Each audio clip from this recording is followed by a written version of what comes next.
انہیں بے نیاز کر دے، یعنی ان کا نکاح ہو جائے، تو اللہ تعالیٰ ان کے لیے جنت واجب فرما دیتا ہے۔ 3 بیٹیوں کی اچھی پرورش کر کے ان کی شادی کروانا جنت واجب ہو جائے گی۔ اللہ اللہ، صحابہ کرام بھی کتنے کمال کے تھے۔ اللہ صحابہ کرام کی تربتوں پر کروڑوں انوار و تجلیات کی بارش برسائے۔ ہو سکتا ہے کوئی میرا بھائی یہاں ایسا بیٹھا ہو جو سوچ رہا ہو یار میری تو 3 نہیں ہیں، میری 2 بیٹیاں ہیں یا میری 2 بہنیں ہیں۔ اللہ اللہ، صحابی رسول عرض کرتے ہیں حضور اگر کسی کی 2 بہنیں یا 2 بیٹیاں ہوں، اللہ کے حبیب فرماتے 2 ہو تب بھی جنت واجب ہو جاتی ہے۔ اچھا مجھے یاد ہے جب سب سے پہلی بار میں نے یہ حدیث پڑھی تو میں ابھی پوری حدیث نہیں پڑھی تھی، تو میں سوچنے لگا یار میری تو 1 بیٹی ہے، 3 والے کو جنت، 2 والے کو جنت۔ اللہ اللہ، ایک صحابی کھڑے ہوئے کہ حضور کسی کی 1 بیٹی ہو۔ کیسا پیارا سوال کر لیا، اپنا کام ہو گیا نا۔ اللہ کے حبیب سے پوچھا حضور 1 بیٹی ہو، نبی پاک فرماتے 1 بھی ہو تب بھی جنت واجب ہو جاتی ہے۔ بیٹی کی پیدائش پر موڈ خراب کرے، لڑائی کرے، مجھے بتائیے نا یہ جنت میں لے جانے والی فضیلت اور کس کے لیے حاصل ہے؟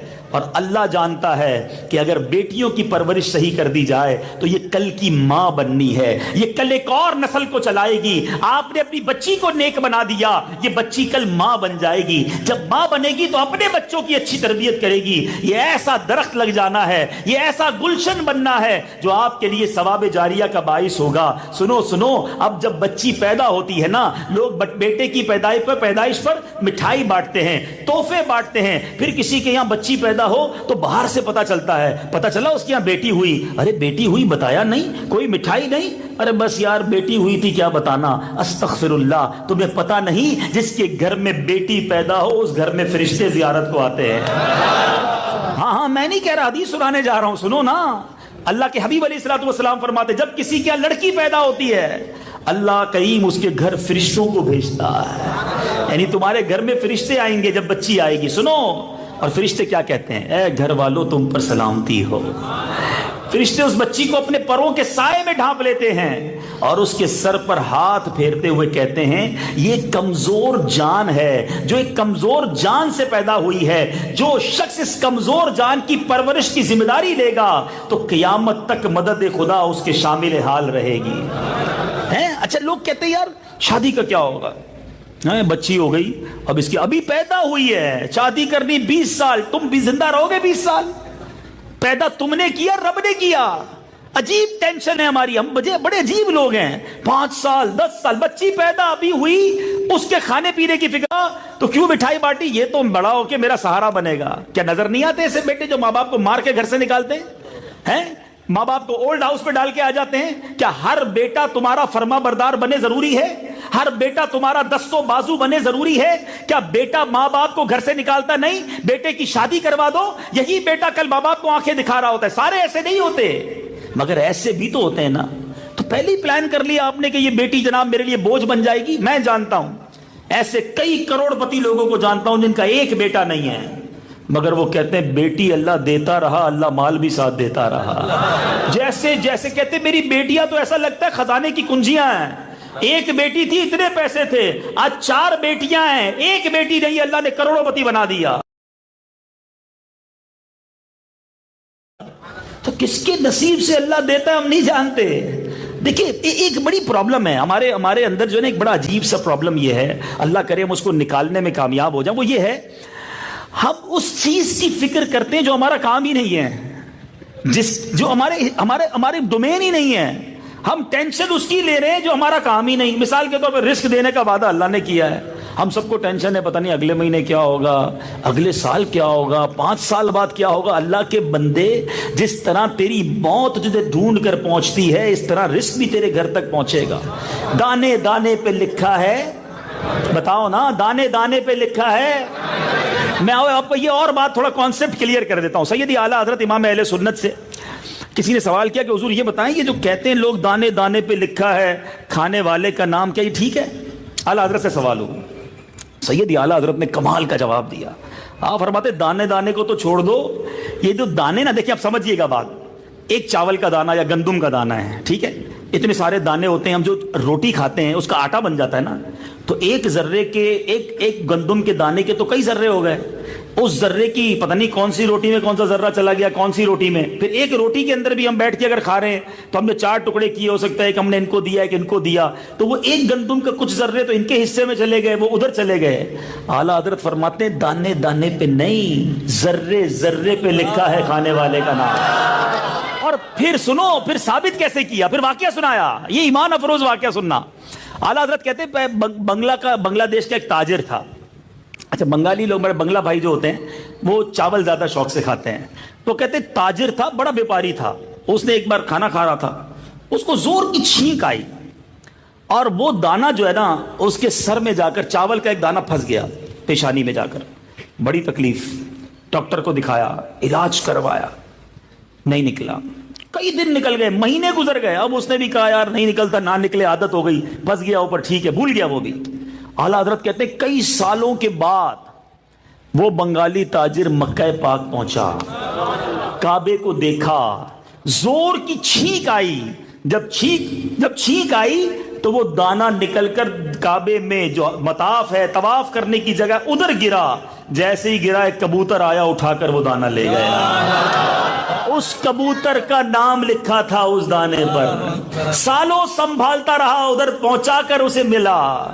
اور ہم تھوڑے پیسے زیادہ کے لیے حرام کی طرف جاتے ہیں. یار ساری زندگی نوکری کروں گا تو پیسے والا بن ہی نہیں سکتا ہے, میں اپنا گھر تو لے ہی نہیں سکوں گا مزدوری کر کے, کوئی نہ کوئی ڈنڈی مارنی ہی پڑے گی, شارٹ کٹ کرنا ہی پڑے گا, کوئی حرام کام کرنا ہی پڑے گا, تب پیسے والا بنوں گا. یہ بے وقوفی ہے تمہاری.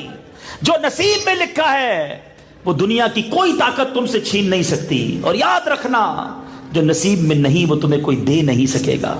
تو اسی طرح اگر بیٹی مل گئی ہے نا تو جو رزق تمہارے مقدر میں ہے وہ مل کر رہے گا. بیٹے کی وجہ سے وہ انکریز نہیں ہو جائے گا.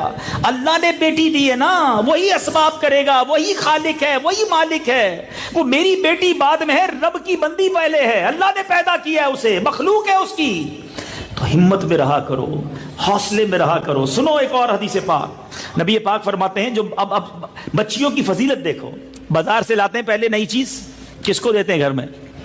ہے میرا بیٹا, میرا لال ہے, یہ میرا وارث ہے, میرے دل کا ٹکڑا. بچیاں سائیڈ, تم سائیڈ پہ ہٹو. نہیں جناب, دیکھو اسلام ہے. میری بہنوں جو مجھے بعد میں سنو, یہ ہے اسلام. تمہاری عزت کیسی بڑھائی اسلام نے. اللہ کے حبیب فرماتے جب بازار سے کوئی چیز, نئی چیز لے کر آئے, پیارے آقا جب لاتے تو کیا کرتے, اور پیارے آقا میں ترغیب دے رہے ہیں کہ جو بازار سے اپنے بچوں کے لیے کوئی نئی چیز لائے تو ان بچوں پر صدقہ کرنے والے کی طرح ہے. یعنی جب بچوں کو کھلاتے ہو یہ صدقہ ہے تمہارے لیے. اور آقا فرماتے اسے چاہیے کہ بیٹیوں سے ابتدا کرے, پہلے بیٹیوں کو دے, کیونکہ اللہ تعالیٰ بیٹیوں پر رحم کرتا ہے. جو شخص اپنی بیٹیوں پر رحمت و شفقت کرے وہ خوف خدا میں رونے والے کی مثل ہے. جو اپنی بیٹیوں کو خوش کرے اللہ تعالیٰ قیامت کے دن اسے خوش فرما دے گا. کیا بیوٹیفل, کتنا خوبصورت مذہب ہے ہمارا کہ بچیوں کو خوش کرو, بچیوں کو حصہ دو. آج ورثہ نہیں دیتے ہیں, مرنے کے بعد کہتے بھائی باپ نے تو کر دی نا بچیوں کی شادی, ان کو گھر دلا دیا, سونا دلا دیا, اب سارا ہمارا ہے. یاد رکھو جو شریعت کا حکم ہے, اگر آپ نے وہ حق دبا لیا, ٹھیک ہے بہنیں بیچاریاں کچھ نہیں کر پاتی, مگر قیامت کے دن ایک ایک روپے کا حساب دینا ہوگا. اور جس نے یتیم کا مال دبایا, یتیم کا مال مثل مال وقف ہے. اللہ کی راہ میں جو مال وقف کیا جاتا ہے یہ اس کی طرح ہے. یتیم کا مال دبانے والا برباد ہو جائے گا. بلکہ یہاں تو افسوس یہ ہے, بھائی تو بعد میں ظلم کرتے ہیں, ادھر والد کا بھی ذہن بنا ہوا ہوتا ہے, بس بھائی اب بیٹیوں کا کچھ نہیں ہے, جو بھی ہے میرے بیٹوں کا ہے. کیوں بھائی بیٹوں کا ہے؟ بیٹیاں انسان نہیں ہے, اس کو ضرورت نہیں پڑ سکتی؟ تو کبھی بھی اپنی بیٹیوں کو ڈی مورلائز نہ کریں, انہیں جناب دھتکاریں نہ, انہیں بالکل جس کو کہنا سائیڈ پہ نہ لگائیں, ان کو ہمت دیں, حوصلہ دیں, دعائیں لیں ان سے. جن کی بچیاں ہیں وہ بچیوں کو خوش رکھیں, جن کی بہنیں ہیں وہ بہنوں کو خوش رکھیں. اور اگر آپ شادی شدہ ہیں اور آپ کے یہاں بچی ہو جائے, اب کبھی اپنی بیوی کو تانا مت دینا, کبھی اپنی بیوی کو برا بھلا مت کہنا. اس بیچاری کے ہاتھ میں ہے کیا وہ بیٹی پیدا کرے یا بیٹا پیدا کرے. خدا کی قسم کبھی سوچا آپ نے کہ بچہ پیدا کرتے وقت ماں کس تکلیف سے گزرتی ہے؟ اس تکلیف سے گزرنے کے بعد وہ تانے بھی سنے گی. جان اپنی, یعنی کئی عورتیں نہیں مر جاتی ڈیلیوری کیسز میں, نہیں سنا آپ نے کہ عورت دنیا سے چلی گئی؟ آپ کی بیوی آپ کے بچے کو پیدا کرنے کے لیے ایک ایسی تکلیف دہ عمل سے گزر کر آئی, موت کو قریب سے دیکھ کر آئی, اور اب اس کے بعد آپ اسے تانے دیتے ہو. کہ بیٹی پیدا ہوئی. استغفراللہ, کیا جواب دو گے اللہ کو؟ بعض اوقات لوگ سمجھتے ہیں بیوی کا دل نہیں ہوتا ہے, جو بولنا ہے بول دو, گالی دے دو, ڈانٹ دو.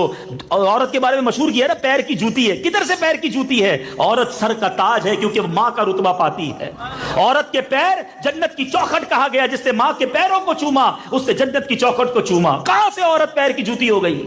لیکن آج لوگ پتہ ہی کیا سمجھتے ہیں, سارا دن تھکا ہوا ہوں, بس بیوی ہے نا, گالیاں دے دوں گا 2-4. سیٹ نے ڈانٹا ہے, آج بیوی کو جا کے سنا دیں گے. ماں سے جھگڑا, والد سے پرابلم, بھائی سے, سارا غصہ بیوی پر. کیا وہ دل نہیں رکھتی؟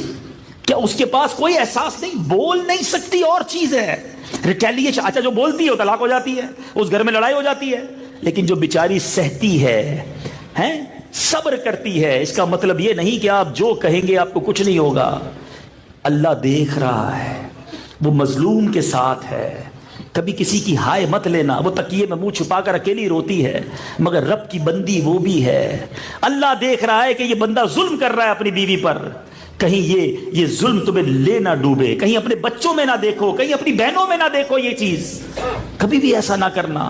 ہم جس نبی کا کلمہ پڑھتے ہیں وہ اپنی ازواج سے محبت کرتے تھے, پیار کرتے تھے, ان کے لیے گھر کا سودا سلف لے کر جاتے تھے. پیارے آقا بی بی عائشہ صدیقہ رضی اللہ تعالیٰ عنہ اور دیگر ازواج کے ساتھ کھانا پکانے میں ہاتھ بٹاتے تھے. اور آج ہم کہتے ہیں کھانا تیار کرو, کھانا گرم نہیں ہے, نمک زیادہ ہے, نمک کم ہے, چائے ٹھنڈی ہے. ارے بیوی ہے, عورت ہے یا کمپیوٹر ہے, اس سے غلطی نہیں ہو سکتی. روزہ رکھتے ہم ہیں اور سمجھتے ہیں اس نے روزہ نہیں رکھا. رمضان میں جو اس بیچاری کا حال ہوتا ہے, کبھی گرمیوں کے اندر کچن میں جا کر پکا کر دیکھو, پھر پتا چلے گا کہ تکلیف کس کا نام ہے. اور اس کے بعد بھی تانے سنے. کچھ شوہر تو جناب ان کا کام ہی ایک ہے کہ روز کوئی نہ کوئی کھانے میں عیب نکالنا ہے, کسی نہ کسی بات میں جناب ظلم کرنا ہے. نہ کرو ایسا. اللہ دیکھ رہا ہے, وہ نرم دل لوگوں کو پسند کرتا ہے, وہ رحم دل لوگوں کو پسند کرتا ہے. ایک کمال کی حدیث ہے, کمال کی بھی ہے اور دل دہلانے والے بھی ہے. اللہ کے حبیب فرماتے ہیں جو رحم نہیں کرتا اس پر رحم نہیں کیا جائے گا, جو معاف نہیں کرتا اسے معاف نہیں کیا جائے گا. اے بات بات پر لڑنے والو, اے بات بات پر ڈانٹنے والو, اے بات بات پر سزا دینے والوں, سنو. تمہیں لگتا ہے میرے سامنے غلطی کی میں کیسے چھوڑ دوں؟ ٹھیک ہے آج تم کر لو, کل پھر تمہیں بھی معاف نہیں کیا جائے گا. کل تمہاری بھی غلطیاں پکڑی جائیں گی, کل تمہیں بھی سزا دی جائے گی. پھر کدھر جاؤ گے؟ ایک آخری بات, اگر گھر چلانا ہے نا تو معاف کرنا ہوگا, درگزر کرنا ہوگا, دل بڑا رکھنا ہوگا. میں دنیا بھر میں جاتا ہوں, لوگ ملتے ہیں کہتے ہیں بیوی روٹھ کے چلی گئی ہے, طلاق تک نوبت آ گئی, یہ دعا کر دیں. میں ایک ہی جملہ کہتا ہوں, نرم ہو جاؤ, معاف کرنے والے بنو. کہتا ہاں غصہ تو میں بھی کرتا تھا, سارے برتن تو نے توڑے, لڑائی جھگڑے سارے کر لیے, مار کٹائی تو نے کر لی, آج کہتا ہے بیوی گھر چلی گئی. نرم ہو جانا تھا نا, کب تک سہتی؟ میں نہیں کہتا سارے ہی مرد غلط ہوتے ہیں, عورتیں بھی ایسی ہوتی, میری بہنیں بھی مجھے سن رہی ہوں گی. اگر آپ چاہتے ہیں آپ کا گھر چلے تو کیا خوبصورت فرمان ہے. مجھے خواجہ غریب نواز یاد آ گئے, سبحان اللہ. رجب کی آمد ہے, کیا پیاری بات کرتے. کہتے ہیں اللہ کا دوست جو ہوتا ہے نا وہ 3 قسم کے اس کے اندر اوصاف ہوتے ہیں. فرماتے دل اس کا دریا جیسا ہوتا ہے, دل دریا جیسا, عاجزی زمین جیسی, شفقت سورج جیسی. اب ذرا سمجھو اس بات کو. بزرگ جو ہوتے ہیں نا وہ ایک ہی جملے میں ساری بات کہہ جاتے ہیں. سورج صبح نکلے گا نا, کیا صرف امیروں کو روشنی دے گا؟ غریبوں کو بھی دے گا نا. صرف مسلمانوں کو روشنی دے گا؟ سب کو دے گا, سب پر روشنی برسائے گا.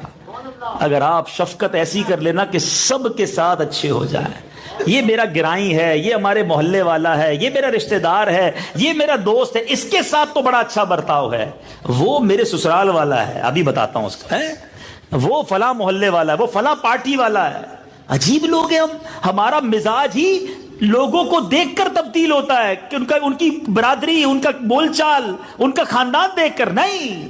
جو اللہ کا دوست ہوتا ہے وہ سورج جیسا شفیق ہوتا ہے, سب کے لیے مہربان, سب کے لیے اچھا. اور فرمایا دل دریا جیسا. دریا کو دیکھا اپنے, نالا بھی آ جائے, بارش بھی آ جائے, سب کو اپنے رنگ میں رنگ کر نکل جاتا ہے. اگر گھر چلانا ہے نا تو دل دریا جیسا کر لو. کبھی ماں کی بات بری لگ جائے گی, کبھی بیوی کی بات بری لگ جائے گی, کبھی بہن کا کوئی جملہ اچھا نہیں لگے گا, کبھی والد صاحب تھکے ہوئے ہوں گے تو ڈانٹ دیں گے. ہر بات کو نوٹ کرو گے, ہر بات پر ناراض ہوگے, ہر بات پر لڑائی کرو گے تو پھر گھر نہیں چلنا. گھر چلے گا درگزر کے ساتھ. دل دریا جیسا کر لو. اگر میری بہنیں سن رہی ہیں، ہو سکتا ہے آپ کا شوہر سخت ہو سکتا ہے وہ آپ کو ڈانٹ دیتا ہو، آپ سے صحیح بات نہ کرتا ہو، آپ درگزر کر لو، دعا کرو اللہ سے، اللہ دلوں کو بدلنے والا ہے۔ اور تیسری بات، عاجزی زمین جیسی۔ زمین اس وقت ہم سب کے کہاں ہے؟ پیروں کے نیچے ہے۔ جس کو چائے پیروں تلے رون کے چلا جاتا ہے، زمین بچھی رہتی ہے، دانا خاک میں مل کر گلے گلزار ہوتا ہے۔ بچھ جاؤ، نرم ہو جاؤ، شفیق ہو جاؤ، پھر دیکھو اللہ کیسے اپنا دوست بناتا ہے۔ تو اللہ کرے دل میں اتر جائے میری بات، میرے آقا کا اپنی بیٹی سے کیسا برتاؤ تھا۔ سبحان اللہ، سبحان اللہ۔ سنو، لوگ کہتے ہیں بیٹی کی عزت دوستوں کے سامنے، رشتہ داروں کے سامنے، سنو اللہ کے نبی علیہ الصلوۃ والسلام۔ ہاں ایک اور خوبصورت بات، پیارے آقا کی جو مبارک بیٹی ہیں، ویسے تو ساری بیٹیاں کمال کی ہیں اور اللہ تعالیٰ کی بارگاہ سے بہت بڑا مرتبے والی ہیں، مگر خاتون جنت، سبحان اللہ، آپ جنتی عورتوں کی سردار، مگر آپ جو ہیں پیارے آقا علیہ الصلوۃ والسلام میں سے شکل و صورت اور عادات و اطوار میں سب سے زیادہ جو قریب تھی وہ بی بی فاطمہ خاتون جنت تھی۔ نبی پاک اس کو اپنے جگر کا، اپنے جسم کا ٹکڑا فرمایا کرتے تھے۔ اچھا انداز کیا ہوتا تھا؟ اللہ اللہ، پیارے آقا علیہ الصلوۃ والسلام جب بی بی فاطمہ کے پاس جاتے نا تو خاتون جنت پیارے آقا کو دیکھ کر کھڑی ہو جاتی، نبی پاک کا ہاتھ لے کر بوسہ دیتی، اور جدھر خود بیٹھی ہوتی ادھر آقا علیہ الصلوۃ والسلام کو عزت کے ساتھ بٹھاتی۔ لیکن اللہ کے حبیب کا انداز دیکھو، جب بی بی فاطمہ نبی پاک کے پاس آتی، اللہ کے حبیب اپنی جگہ سے کھڑے ہو جاتے ہیں، ان کا ہاتھ پکڑتے، ان کے ہاتھ کو کبھی بوسہ دیتے، کبھی ماتھے کو بوسہ دیتے اور اپنی جگہ بٹھاتے۔ میں آپ سے پوچھتا ہوں اے بیٹیوں والو، کبھی زندگی میں ایک بار بھی یہ کام کیا جو اللہ کے حبیب کی سنت ہے؟ چلو آج کر لینا، کل کر لینا، کہ اب تمہاری بیٹی آئے، کھڑے ہو کے اس کا استقبال کرنا، اس بچی کے ماتھے کو چومنا، اس بچی کو اپنے ساتھ پیار سے بٹھانا۔ شاید اس کو پہلے تو سمجھ نہیں آئے گی ابا جان کو آج ہو کیا گیا ہے، آج تک تو کبھی یہ برتاؤ نہیں کیا، اللہ کے حبیب کا کلمہ پڑھا ہے، اس نبی کا غلام کہلاتے ہو، اپنی بچیوں کو، اپنی بہنوں کو، اپنی ازواج کو عزت دو، کیونکہ اسلام نے عورت کو عزت دی ہے، اسلام نے عورت کے مقام کو بلند کیا ہے۔ اور ایک آخری بات، لوگ کہتے ہیں یار میری گھر میں عزت نہیں ہے، محلے میں کوئی سنتا نہیں ہے، دوست میری بات مانتے نہیں ہیں، میرے بچے بھی میری بات نہیں سنتے ہیں۔ ایک فارمولہ دے دوں، اور یہ دنیا کا انٹرنیشنلی جس کو کہنا ثابت ہوا فارمولہ ہے، عزت دو گے تو عزت ملے گی، پیار دو گے تو پیار ملے گا۔ آپ جانور کو پیار دے کے دیکھ لو نا، جانور آ جائے گا آپ کے قدموں میں، نہ آپ کی بولی سمجھتا ہے نہ آپ کے خاندان کا ہے، ارے جانور پیار کرو تو قدموں میں آ جاتا ہے، یہ تو پھر بھی انسان ہے۔ پرابلم یہ ہمیں پیار دینا ہی نہیں آتا۔ میرے بزرگ بیٹھے، میں ہاتھ جوڑ کے، کئی بزرگ، سفید داڑھی سفید بال، کہتے ہیں میرے بچے سنتے ہی نہیں ہیں، ہر بار مجھے جناب جواب صحیح نہیں دیتے۔ پیارے بزرگوں، آپ کیا کرتے ہیں گھر جا کر خود اپنے بارے میں چیک کر لیں، جاتے ہی ڈانٹنا، جاتے ہی جھاڑنا۔ ایسے کئی بزرگ ہیں جن کے بچے پیر دبا رہے ہوتے ہیں، پانی پلا رہے ہوتے ہیں، کیوں کہ وہ ابا جان بھی پیار دے رہے ہوتے ہیں، شفقت، میرا بیٹا، میرا لال، اللہ تجھے سلامت رکھے، اللہ تجھے خوش رکھے۔ او دادا جان پوری فیملی میں جناب پاپولر ہوتے ہیں، اور کچھ دادا جان وہ ہوتے ہیں جن کو دیکھ کر ہی بچے غائب ہو جاتے ہیں، چھپ جاؤ دادا آ رہے، آتے ہی سنانی ہے۔ کانٹے لگے ہوئے ہوتے ہیں کئی بزرگوں میں، معذرت کے ساتھ، وہ مسجد میں آتے تو پرابلم ہو جاتی ہے، نمازی پرابلم، بچے مسجد کے بچے بھاگ جاتے ہیں، چاچا جان آ گیا بھائی ٹھیک نہیں ہے۔ خود سوچیں آپ نفرتیں پھیلا کر محبتیں نہیں لے سکیں گے، آپ تکلیف پہنچا کر راحت نہیں لے سکتے۔ آپ پھول بن جائیے، خوشبو خود ہی آنا شروع ہو جائے گی، آپ میٹھے بن جائیے، مسکراہٹ خود ہی آنا شروع ہو جائے گی۔ پرابلم یہ جتنے لوگ بیٹھے ہیں، آپ اگر فیل کرتے ہیں میری اس بات کو کہ یار میری خاندان میں عزت نہیں ہے، میری دوستوں میں عزت نہیں ہے، بچے میری بات نہیں مانتے، اللہ کی قسم یہ فارمولہ یوز کر لو، آپ سب کو محبت دینا شروع کرو، سب کو عزت دینا شروع کرو، اللہ آپ کو عزت دینا شروع کر دے گا، سب آپ کو پیار دینا شروع کر دیں گے۔ آپ کو ایک مثال دیتا ہوں، ٹھیک ہے؟ اب میں مسکرا رہا ہوں، مجھے دیکھ کر آپ کے چہروں پہ کیوں مسکراہٹ آ رہی ہے؟ انسان کو مسکراتا دیکھے خود ہی مسکرانے کو جی چاہتا ہے، یہ وہ ہے، کرنٹ ہے۔ آپ مسکرائیں سامنے والا خود مسکرائے گا، آپ میٹھے ہو جائیں سامنے والا خود نرم ہو جائے گا، آپ غصے میں آ جائیں سامنے والا آستینے چڑھا لے گا۔ یہ کنیکٹیوٹی ہے، آپ کی مرضی ہے آپ کیا دیکھنا چاہتے ہیں۔ یہ لوگ ہیں نا، آئینہ ہے ہمارے سامنے، میں اچھا ہوں تو سب اچھے ہو جائیں گے، میں میٹھا بن جاؤں سب میٹھے بن جائیں گے، میرے اندر غصہ ہے ہے سارے ہی لڑنے لگ جائیں گے، اب آپ کی مرضی ہے، اللہ کرے دل میں اتر جائے میری بات۔ تو بہرحال آج کے اس مختصر بیان میں ہمارے علامہ صاحب کی فرمائش پر، ان کے حکم پر، اور مجھے بھی بڑا اچھا لگا، امید ہے کہ اس موضوع سے ہم سب کو فائدہ ہوگا کہ بیٹیوں کی اہمیت پر بات کی جائے، بہنوں کی اہمیت پر بات کی جائے، ہمارا اسلام، ہمارے آقا علیہ الصلوۃ والسلام کی تعلیمات کیا ہے اس پر بات کی جائے۔ اور اگر میرا کوئی بھائی جو یہاں بیٹھا ہے، جو بعد میں اس بیان کو سنے یا لائیو اس کو سوشل میڈیا پہ سن رہے ہیں، اپنے والدین، اپنے بھائی بہن، اپنی زوجہ، اپنی بچیوں پر اگر سلوک اچھا نہیں کر رہے تو آج سے اچھا سلوک شروع کر دیجئے۔ بلکہ میں ایک اور بات بتاؤں، امیر اہل سنت نے تربیت فرمائی اور کمال کی تربیت فرمایا کہ میرے بچے جب بالغ ہوئے نا، امیر اہل سنت فرماتے ہیں، تو میں اپنے بچوں کے بالغ ہونے کا انتظار کرتا رہا کہ یہ بالغ ہو جائیں، کیونکہ بچہ جب چھوٹا ہو نا اور آپ اس کا دل توڑ دیں، اس پر ظلم کریں، ایک تو ہوتا ہے ماں باپ سمجھانے کے لیے تھوڑی سختی کر لیں، اس کی شریعت اجازت دیتی ہے، ایک کہ ناحق ظلم کر دیں، تکلیف پہنچائیں انہیں، تو اب وہ بچہ نابالغی کی صورت میں معاف نہیں کر سکتا، اپنے حقوق معاف نہیں کر سکتا۔ جب وہ بالغ ہوگا نا تو اپنے حقوق معاف کرے گا۔ تو امیر علیہ السلام فرماتے ہیں جب میرے بچے بالغ ہوئے تو میں نے بچوں کو جمع کر کے ان سے معافی مانگی کہ اگر آج تک تمہارے بچپن میں نے تمہیں کوئی ایسا کام کیا جو مجھ پر گناہ بن گیا یا تمہاری حق تلفی ہوئی، مجھے اللہ کے لیے معاف کر دو۔ یہ ہے تربیت اپنے بچوں سے۔ اپنی بیوی سے معافی مانگنے میں انسان چھوٹا نہیں ہو جائے گا۔ آپ بولے میں شوہر ہو کر بیوی سے معافی مانگوں، کتنی بار دل توڑا ہوگا آپ نے، کتنی بار اس کو آنکھوں میں آنسو آ گئے ہوں گے۔ لیکن امیر علیہ السنت فرماتے ہیں اگر شوہر نے بیوی کا دل توڑا ہے، ظلم کیا ہے تو معافی مانگنی پڑے گی۔ باپ نے بیٹے پر ظلم کیا ہے تو باپ کو معافی مانگنی پڑے گی۔ اور آگے سنو کیا فرماتے ہیں، پیر نے مرید پر اگر ظلم کیا ہے تو پیر کو مرید سے معافی مانگنی پڑے گی۔ یہ ہے اسلام۔ میں بھی جاتا تھا اور نصیحت حاصل کرتا، غور و فکر کرتا۔ ایک بار میں قبر والوں سے خود ہی بات کرنے لگا کہ اے قبر والو، دنیا سے تمہارے نام و نشان مٹ چکے ہیں لیکن تمہارے گناہ نہیں مٹے۔ تم نے بوسیدہ گھروں میں ڈیرے لگا لیے ہیں، بس تمہارے پاؤں ورم زدہ ہیں۔ بس میں روتا رہتا۔ اس کے بعد ایک گنبد کی طرف چلا جاتا اور ایک قبر کے پاس جا کر سو جاتا۔ روز قبر والوں کو خود ہی کہتا، خود بھی اپنے اوپر گویا سبق لیتا۔ کہتے ہیں ایک مرتبہ میں قبر کے پاس سویا تھا کہ اچانک میں نے صاحب قبر کو دیکھا، جو قبر کے اندر تھا مردہ، اس کو دیکھ لیا نیند میں کہ اس کی گردن میں زنجیریں ہیں، آنکھیں نیلی ہیں، چہرہ سیاہ ہو گیا، اور وہ کہہ رہا ہے کہ ہائے میری بربادی، ہلاکت، اگر دنیا والے مجھے دیکھ لیں تو کبھی رب کی نافرمانی نہ کریں کہ میرا ایسا حال ہو گیا ہے۔ کوئی ہے جو میرے گھر والوں کو بتائے کہ میری حالت کیا ہے، میری فریاد سنے۔ سیدنا حارث فرماتے ہیں کہ جب میں بیدار ہوا تو بڑا ڈرا ہوا تھا، خوف زدہ تھا، عذاب قبر کو اپنی آنکھوں سے دیکھا تھا۔ کہتے ساری رات اسی گھر چلا گیا اور ساری رات یہی سوچتا رہا کہ کیسا عذاب تھا اس قبر والے پر۔ اب جناب کہتے ہیں میں دوسرے دن پھر وہاں گیا، کسی کو نہیں پایا، پھر سو گیا۔ اب جب آنکھ کھلی تو دوبارہ دیکھا کہ قبر والے کو اب چہرے کے بل گھسیٹا جا رہا ہے۔ وہ کہتا ہائے ہلاکت، دنیا میں میرے اعمال برے اور طویل عمر تھی، مجھ پر اللہ سخت ناراض ہے، اگر رب نے مجھ پر رحم نہ کیا، مجھے عذاب سے نہ بچایا تو میرے لیے ہلاکت و بربادی ہے۔ کہتے ہیں دوبارہ اٹھا، پھر خوف زدہ تھا، ڈر گیا تھا، اپنے گھر چلا گیا، رات بسر کی۔ صبح ہوئی تو میں پھر اس قبر کے پاس گیا کہ شاید کوئی قبر والوں کے پاس، اس قبر والے کے پاس کوئی آئے، اس کی قبر کی زیارت کو آئے تو میں اس کو بتاؤں کہ تمہارے مردے کا کیا حال ہے۔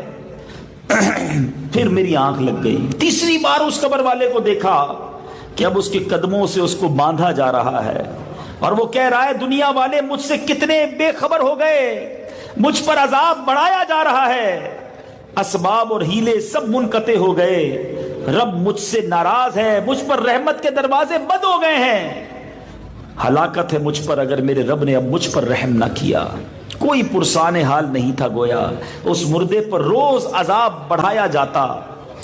کہتے ہیں میں جب نیند سے بیدار ہوا، اب میں لوٹنے کا ارادہ کر رہا تھا کہ 3 بچیاں جو ہیں وہ اس قبر کے پاس آئیں اور آ کر گویا اپنے والد کی قبر پر فاتحہ پڑھنے لگی۔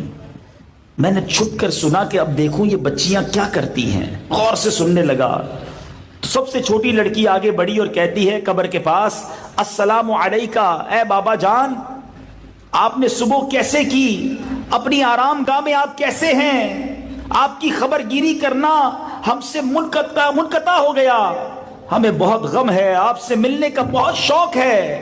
وہ بہت روئی۔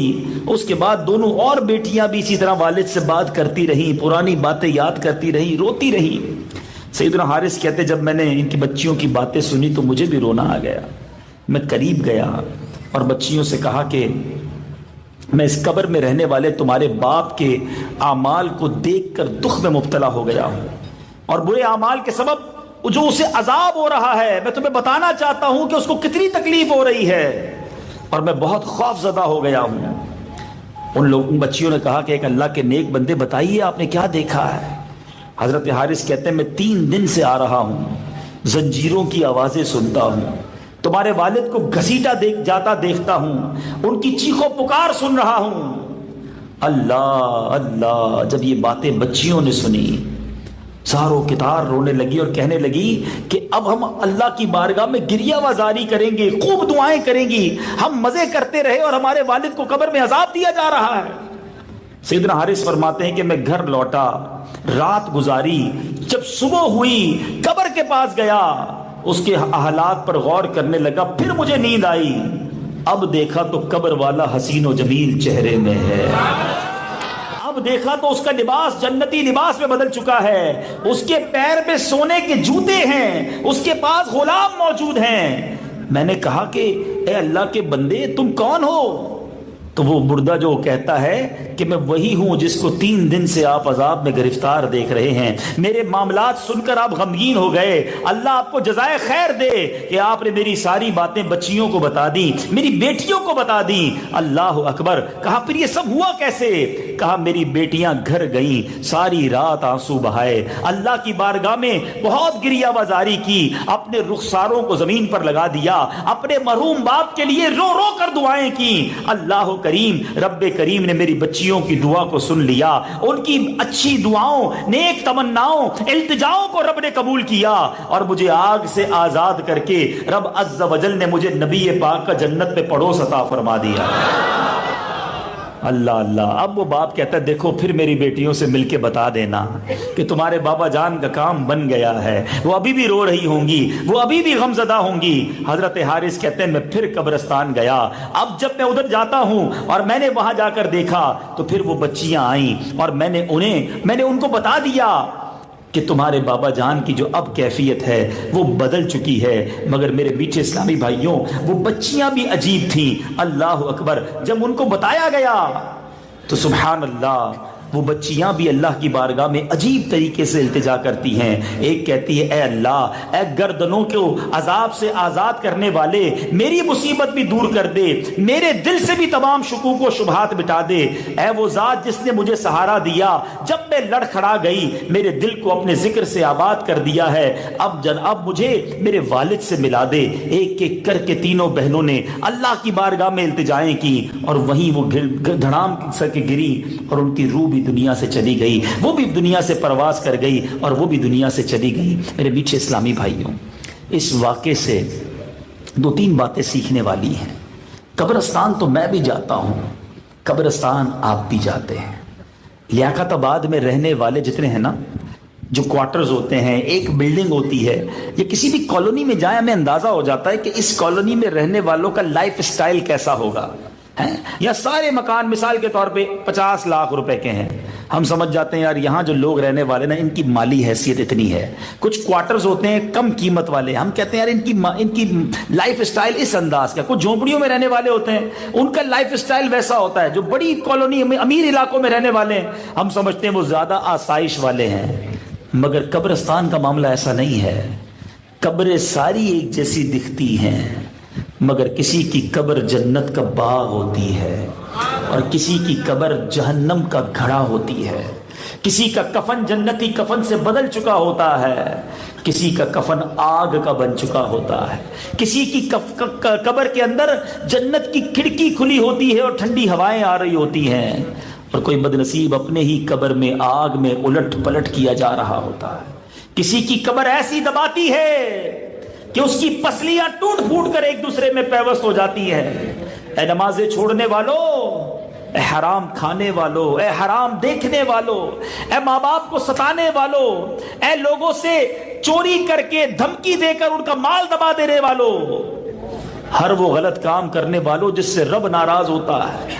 اگر اللہ ناراض ہوا اور قبر نے دبا لیا، کبھی عید والے دن آپ نے دیکھا ہوگا ہمیں کوئی زور سے دبائے چیخ نکل جاتی ہے، کوئی پہلوان آدمی ہو ایسا لگتا ہے پسلی توڑ دے گا، مگر حدیث کے الفاظ ہیں، پیارے آقا نے اپنے ہاتھوں کو اس طرح کر کے بتایا کہ نماز میں سستی کرنے والوں کو، حدیث پاک کا مضمون ہے، قبر اس طرح دبائے گی کہ اس کی پسلیاں ٹوٹ پھوٹ کر ایک دوسرے میں پیوست ہو جائیں گی۔ یہ ساری قبر کی سٹوری الگ ہے، دکھتا ایک ہی جیسا محلہ ہے، نظر ایک جیسی قبریں آتی ہیں، مگر ہر قبر کی کہانی مختلف ہے۔ سوچنا یہ ہے کہ میں نے اور آپ نے بھی قبر میں جانا ہے، رشتہ دار اس قبر میں اتار کر واپس آ جائیں گے۔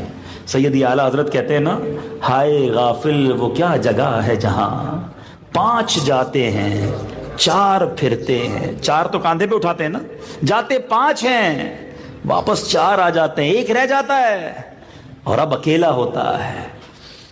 مرنے کے بعد رشتہ دار کہتے ہیں کہ میت نے، مرحوم نے پیچھے کیا چھوڑا؟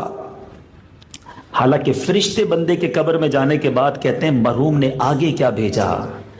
ساری زندگی کوشش کرتے رہے کہ پیچھے کچھ اچھا چھوڑ جائیں، کاروبار، نوکری، ڈبل نوکری، ڈبل شفٹ، دن رات کام کیوں کر رہے ہیں آپ؟ مجھے بتائیے نا، کہ دنیا اچھی ہو جائے، بچوں کے لیے کچھ چھوڑ جاؤں۔ ارے پیچھے چھوڑنے کی فکر ہے، آگے بھیجنے کی فکر کب کرو گے؟ جب قبر میں جائیں گے تو ہم اکیلے ہوں گے۔ یہ مردہ جس شخص کا ہم نے واقعہ سنا، گناہگار تھا، عذاب میں گرفتار ہو گیا، لیکن کمال یہ تھا کہ 3 نیک بچیاں پیچھے چھوڑی تھی۔ کیا ہم اپنی اولاد